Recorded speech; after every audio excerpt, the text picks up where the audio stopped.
My mother, Clara, was a difficult woman to love, but she was still my mother. She was beautiful, brittle, and perpetually dissatisfied, a trait that defined my childhood. She and my father divorced when I was 12, and she spent the next 2 decades moving from one unsatisfying relationship to another, always chasing an idea of perfection that didn't exist.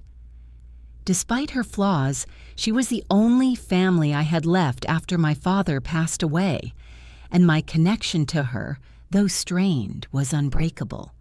My husband, Daniel, was the complete opposite of the chaos my mother represented. He was 10 years my senior, a calm, successful architect, steady, predictable, and my safe harbor. We met when I was 25, and he was the grounding force I desperately needed after years of navigating my mother's emotional storms. Our relationship was built on a deliberate distance from Clara. She never approved of Daniel, finding him too boring and conventional for her spirited daughter. Daniel, in turn, found her exhausting and manipulative. We kept their interactions minimal, polite, strained family dinners, and occasional obligation-filled holidays. We were married for 8 years, and for 8 years I believed I had successfully insulated my marriage from my mother's drama. Then, life dealt its cruel hand. Clara was diagnosed with aggressive lung cancer. It hit her fast and hard. Within 2 months, she was hospitalized, the doctors giving us the crushing news. Days, maybe a week, at best. The hospital room became a silent, sterile battleground of suppressed emotions. Daniel was exactly as he should have been, supportive, calm, and present. He drove me to the hospital, held my hand, and managed the practicalities. Yet even in this crisis, his interactions with Clara were unnervingly cold. It wasn't just the natural disdain he felt for her. It was a profound, chilling hostility that seemed entirely misplaced in the face of death. One evening, I returned to the room after getting coffee. Daniel was sitting by Clara's bedside, his back to me. Clara was struggling to breathe, her face gaunt. I heard Daniel speak, his voice a low, intense murmur I had never heard before. "You have to tell her, Clara," he urged, his hand gripping the rail of the bed. "You can't do this to me." "Not now." I froze in the doorway. Tell me what? I wondered if he was urging her to make amends for years of neglect, but the intensity in his voice was raw. It sounded like panic, not plea. Clara responded with a weak, rattling laugh. "It's my secret, Daniel. I get to take it with me." I quickly backed away, pretending I hadn't heard, and re-entered the room loudly. They immediately snapped back into their roles. Daniel, the supportive son-in-law, Clara, the difficult, dying patient. But the tension in the room remained, a humming, dangerous energy. 2 days later, the doctors informed me it was time. Clara's organs were shutting down. It was a matter of hours. Daniel and I were alone in the room. He was looking out the window, his shoulders hunched. I was holding Clara's frail, cold hand, tears finally flowing freely. Clara suddenly stirred, her eyes fluttering open. They focused on Daniel first, not me. A strange, knowing smirk played on her lips, a final flicker of her manipulative self. "Daniel, darling," she rasped, her voice alarmingly strong for a moment. "I always knew you'd be here until the end." Daniel turned, his eyes wide with terror. He rushed to my side, trying to pull my hand away from hers, but I resisted. Clara turned her gaze to me, her eyes clouded but focused. "Do you know why he's so distraught, my beautiful, naive little girl?" she whispered, her voice a chilling sliver of sound. "He's not mourning me, Sarah. He's mourning the perfect little arrangement we had. I stared at her, confusion overriding grief. What are you talking about, Mom? He's been nothing but supportive. She smiled again, that terrible, secretive smirk. Supportive? Or controlling the narrative? He hates me because I won, because I always get the man I want. She reached out a trembling hand and touched Daniel's arm. He recoiled as if burned. You're perfect, predictable, Daniel, she continued, her voice fading rapidly now. Hasn't been yours for 8 years, Sarah. Not truly. He was mine long before you ever were. Your entire marriage. It was built on a lie. Daniel was my secret lover. I was his escape. The words hit me not as a shock, but as a physical blow that robbed me of breath and gravity. Lover? My mother and my husband?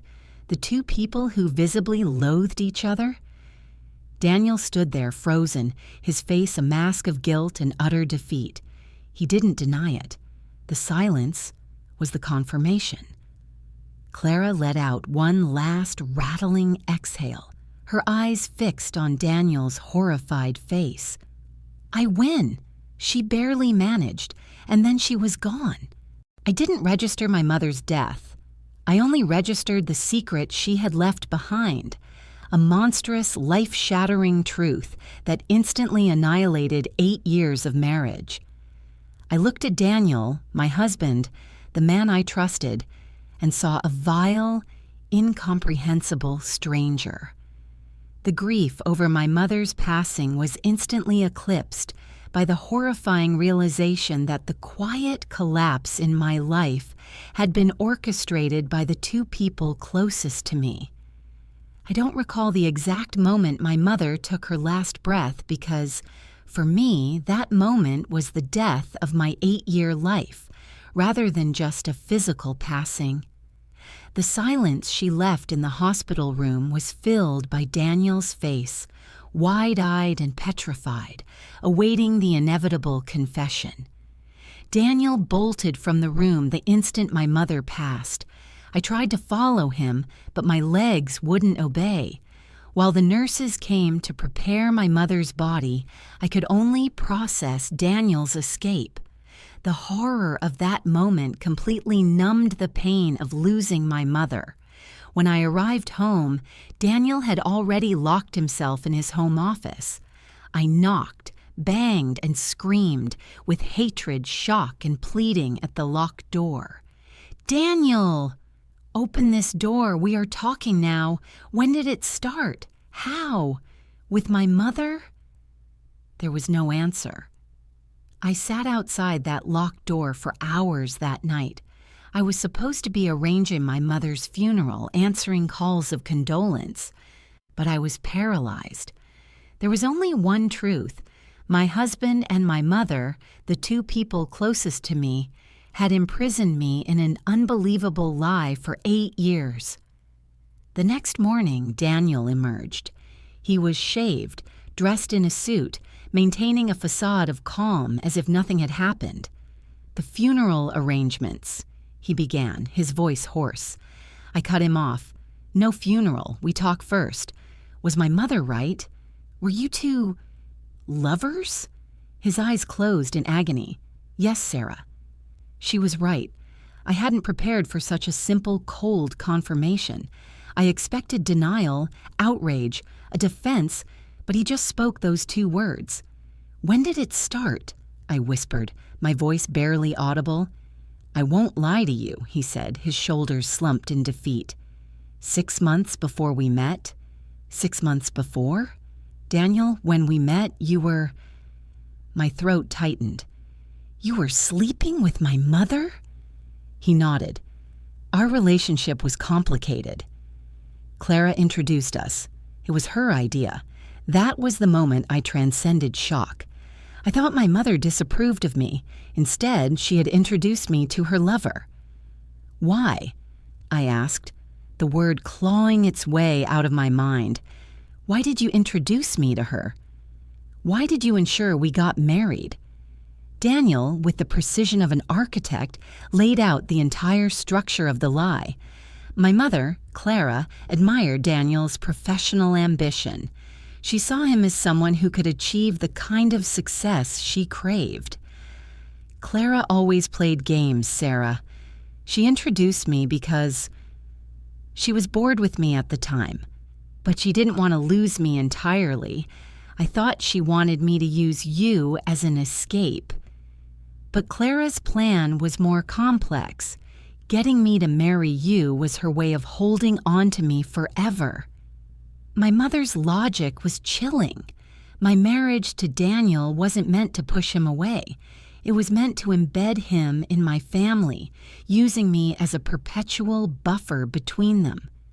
Daniel, as my husband, would be a permanent fixture in my mother's life, from which he could never truly escape. So, you continued the affair even after we were married? Yes, he confessed, a self-loathing evident in his tone. For the first 4 years of our marriage, Clara used it as a power play. She threatened to leave me, claiming I would then leave you. I was installed in your life, Sarah. Divorcing you meant demolishing my entire social and professional structure. This wasn't just a love triangle. This was a situation of emotional hostage-taking, where my mother used me to control my husband. I had to act immediately. I understood that our marriage was a sham, an operation. I assigned Daniel the task of arranging my mother's funeral. This was the first stage of my retribution, forcing him to deal with his former lover's arrangements while contemplating the disgusting secret he kept from me. I, meanwhile, quietly began gathering my evidence. Searching through my mother's belongings, I found a box of old letters. The letters, written in Daniel's hand, were dated throughout the first 4 years of our marriage. The letters detailed the chronology of the betrayal, year 1 of our marriage. Sarah's innocence is sometimes tiring. I miss you, Clara. We must meet tonight.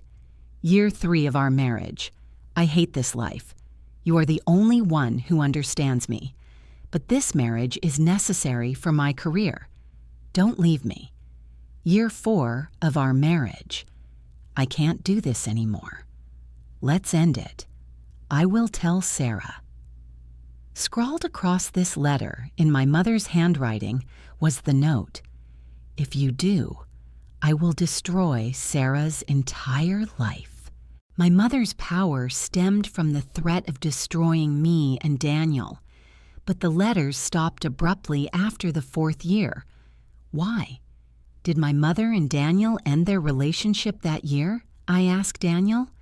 Did the affair end after year 4? A strange look crossed Daniel's face, a mixture of relief and regret. Yes, Sarah.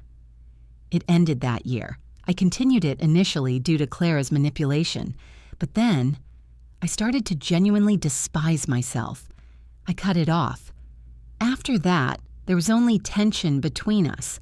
That's why she held a grudge and told you everything that night. I felt a fleeting sense of relief. 4 years of cheating, followed by 4 years of a forced marriage. Daniel, even after the affair ended, had chosen to stay with me to protect his career and reputation. I knew now Daniel's betrayal was greater than my mother's because my mother was sick. Daniel had made a conscious, self-serving choice. After the funeral, the greatest reckoning of my life would begin. The funeral was a performance worthy of a Hollywood drama. Daniel, the dutiful son-in-law, stood beside me, his face a perfect mask of restrained grief. I, the mourning daughter, received condolences while clutching the memory of my mother's dying smirk and Daniel's horrifying confession. We played our roles flawlessly, hiding the toxic secret that had just been unleashed into my life. As soon as the last mourner left our house, the facade collapsed. I walked into the study where Daniel was pouring a generous scotch. "The performance is over," I stated, my voice cold and steady. "We are getting a divorce." "You can start packing your bags." Daniel turned, the tumbler shaking in his hand. "Sarah, please. Don't be rash. I know I was wrong, but we can't throw away 8 years. I ended it years ago. I chose you." "You chose your career, Daniel," I corrected him sharply. "You stayed because divorcing me would have exposed your weakness, jeopardized your reputation, and brought down the wrath of Clara's last threat.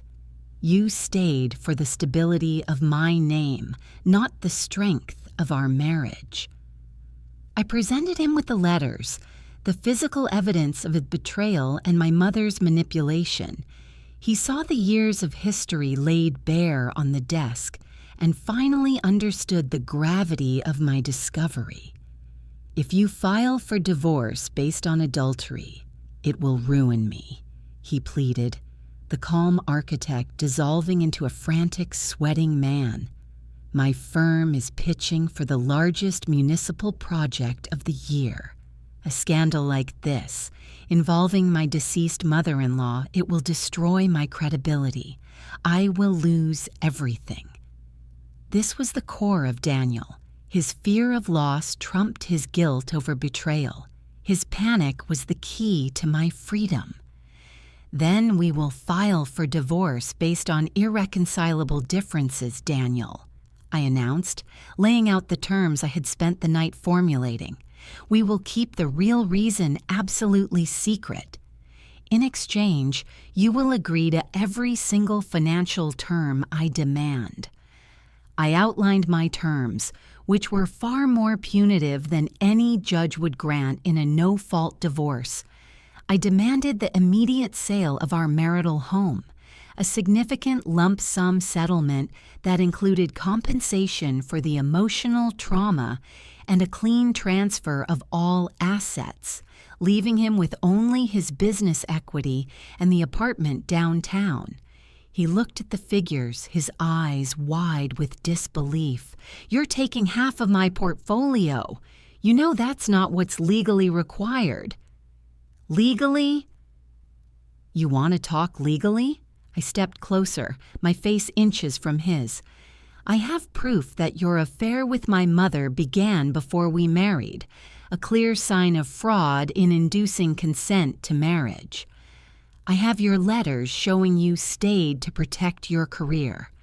I can leak this entire sordid truth, including the possibility that Clara's deathbed confession was a final vindictive attempt to ruin you. You will not only lose your career, Daniel, you will become a public pariah. Which do you value more, half your money or your entire professional identity?" Daniel stood there, breathing heavily, trapped. He realized the impossible position he was in. He had used my mother's power to build his empire, and now that same power, channeled through my rage, was tearing it down. "I agree," he finally choked out, "but you must swear you will never reveal the affair to anyone. Not to our friends, not to the firm." "I swear nothing, Daniel," I replied, grabbing my briefcase. "I will sign the papers agreeing to irreconcilable differences. Your fate rests entirely on your continued cooperation. The negotiations were swift and one-sided." Daniel signed the papers, his hand shaking, the cost of his 8-year lie finally coming due. As the financial terms were finalized and Daniel moved out of the house, I finally allowed myself to process the betrayal. It wasn't just Daniel's infidelity that hurt. It was my mother's grotesque manipulation. She hadn't just been a lover. She'd been a puppeteer, using her own daughter as bait and a barrier. She had stolen the one thing I valued, my belief in Daniel's honesty and the sanctuary of my marriage, simply to control a man she desired. The letters became my constant reminder. The note she scrawled, Bunu yaparsan Sarah'nın tüm hayatını mahvederim. If you do this, I will destroy Sarah's entire life, was the key to her character. She did destroy my life, but in her final act, she also gave me the weapon to destroy the facade she and Daniel had built. I sold the house immediately. I couldn't bear to live in the space that had been the stage for their secret rendezvous and Daniel's cowardly complicity. I was left financially secure, but emotionally hollowed out. I had won the divorce, but I had lost the trust in the two people who mattered most. The next stage of my healing wouldn't be about revenge. It would be about finding out if there was any integrity left in my own life. I needed to know one final thing. Was Daniel's story about the affair ending after 4 years the final true confession? Or was it just another carefully crafted lie to minimize the damages? I knew Daniel was capable of deceiving me to protect his career. Was he capable of deceiving me to his final breath? I was divorced, financially secure, and living in a temporary, sterile apartment, a blank slate waiting for a new life. Daniel was gone, confined to his downtown apartment, terrified of making a single misstep that might expose our secret. Yet, I couldn't move on. The core of my emotional paralysis was the single lingering question. Had Daniel truly ended the affair 4 years into our marriage? Or was that simply the final, most palatable lie he offered to minimize the financial and legal damage? My entire life with Daniel had been built on his composure and control. He was capable of meticulously planning an 8-year deception. He was certainly capable of staging a final, convenient half-truth. I couldn't trust his word, so I did the only thing I knew how. I investigated. I couldn't confront him again. Any contact would jeopardize the fragile divorce settlement. Instead, I focused on my mother's life in the years leading up to her death. If the affair had continued, there would be anomalies in her finances or her travel. I went through my mother's remaining possessions, which were now legally mine. She had kept meticulous records of her spending, which revealed a pattern of unexplained expenditures after the supposed end of the affair. The financial trail, year 5 of marriage. Clara began making monthly significant payments labeled property management fees to a shell company in a neighboring city. The payments were too large for routine property management, year 6 of marriage. She took an expensive 2-week solo spiritual retreat to a secluded mountain resort. I found a receipt for the full 2-person itinerary, paid in cash, and a cryptic note in her diary. D is miserable, but this is the only way he can breathe. D for Daniel. The pattern of the shell company payments was particularly suspicious. As a woman who now had resources, I hired a private investigator, PI, and gave him a single instruction: trace the property management fees paid by Clara. The PI's report came back a week later. The shell company was not involved in property management. It was a holding company used to manage the lease of a high-end furnished apartment in the neighboring city, an apartment maintained for short-term, private use. My blood ran cold. The affair hadn't ended 4 years in. Daniel had moved their rendezvous from the dangerous proximity of our marital home to a clandestine, paid-for love nest, financed by my mother. I asked the PI to get surveillance on the address of the apartment. He returned with a package of photos and a detailed log. The surveillance log confirmed my worst fears. Log entry, 2 months before Clara's death. Daniel's personal car was observed parked near the apartment building every Tuesday and Friday afternoon, between 3 p.m. and 6 p.m., Log entry 1 month before Clara's death. Daniel was photographed entering the building carrying a small package, a bottle of expensive wine. Log entry 1 week before Clara's admission to the hospital. Daniel was photographed leaving the building with Clara. They were arguing intensely, their bodies tense with hostility. The affair hadn't ended 4 years ago. It had continued right up until Clara's fatal collapse. Daniel's confession that the affair was a necessary evil he quickly ended was the final, calculated attempt to make himself seem like a victim of my mother's manipulation rather than a willing, ongoing participant. He hadn't chosen me. He had chosen the comfort of 2 lives, his perfect professional life with me and his chaotic emotional life with my mother. The shock of this final discovery was different. It wasn't the paralyzing grief of the initial hospital room confession. It was a cold, pure rage. Daniel hadn't just betrayed me for 4 years. He had betrayed me for 8 years, right up until the grave. Then lied about the timeline to save his wallet. The emotional burden of this knowledge was immense. I couldn't expose Daniel without destroying the financial settlement I had fought for and the quiet peace I had established. I had to swallow this final, disgusting truth and carry it alone. The PE's report contained one final, unexpected detail about the apartment. The lease had been terminated immediately after Clara's death, and the apartment had been cleaned out. The management company noted that Daniel had personally overseen the final cleaning, insisting on an immediate, cash-only handover of the keys. Daniel had been at the hospital, not to mourn, but to ensure his final, tangible piece of evidence was destroyed. He rushed out of the room not in grief, but in panic to cover his tracks. The raw, intense argument I had overheard in the hospital room. "You have to tell her, Clara. You can't do this to me. Not now." Wasn't a plea for Clara to make amends. It was a desperate attempt to get Clara to maintain the final lie of the 4-year end so Daniel could protect his career.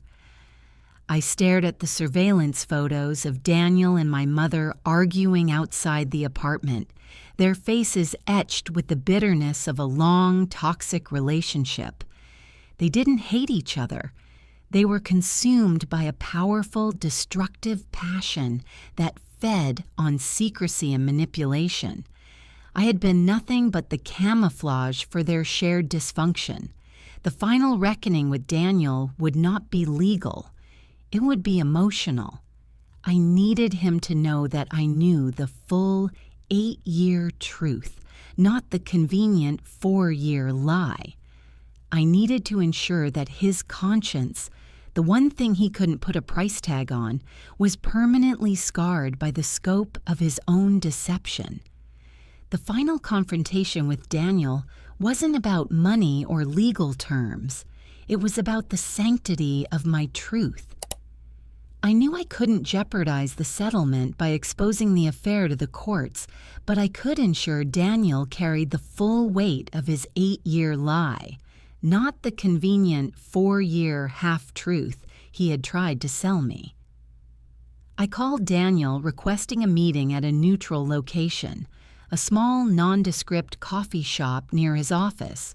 He arrived looking guarded, expecting me to renegotiate the settlement. I didn't bring a lawyer or a briefcase. I brought a single sealed envelope containing the surveillance photos of him and my mother outside their secret apartment, and the PEI's log detailing his weekly visits right up until her death. We sat across from each other. I didn't raise my voice. I simply placed the envelope on the table. "I know you lied about the timeline, Daniel," I said, my voice quiet but lethal. "The affair didn't end 4 years into our marriage. It ended in the hospital room when my mother died. His face went gray. The architect's composure finally shattered completely, exposing the terrified boy underneath. He didn't even try to deny it. "I found the apartment lease she paid for," I continued, pushing the envelope slightly closer. "I saw the photos of you arguing outside, a week before she collapsed.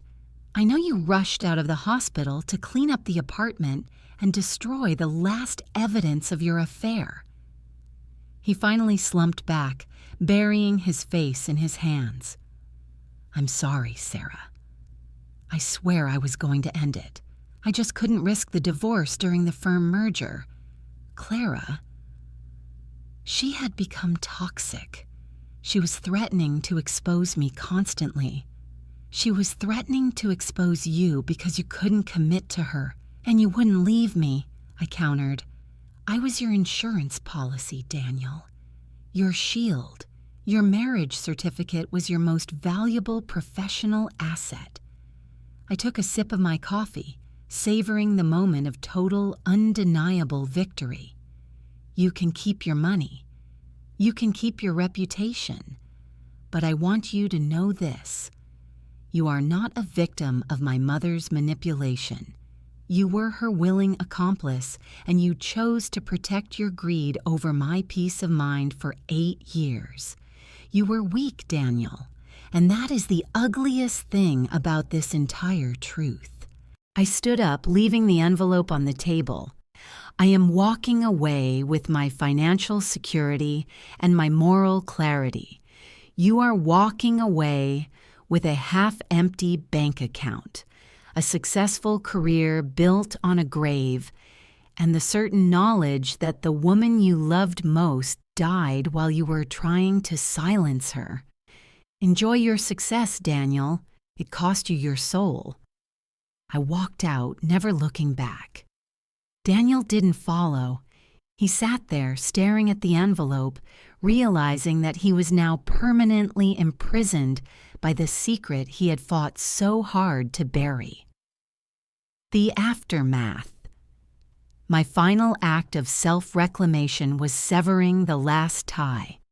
I took the significant settlement and bought a beautiful small house in a town completely removed from the noise of the city and the Reynolds influence.